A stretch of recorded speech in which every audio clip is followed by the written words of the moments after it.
বিশেষ করে ঈদের পরদিন থেকে এক সিরিয়ালে গান চলছে বলানো বসা।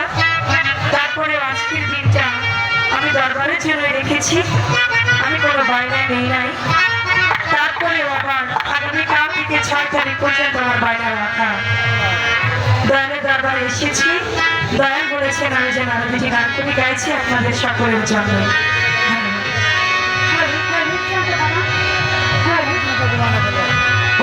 যাবি এই ছেলে আমার বইরা বুড়ির দরবারে নিয়া প্রেম মালা। আজ আমার রোশন নামের মেলা মেলা রে।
ইচ্ছে গান রাখো।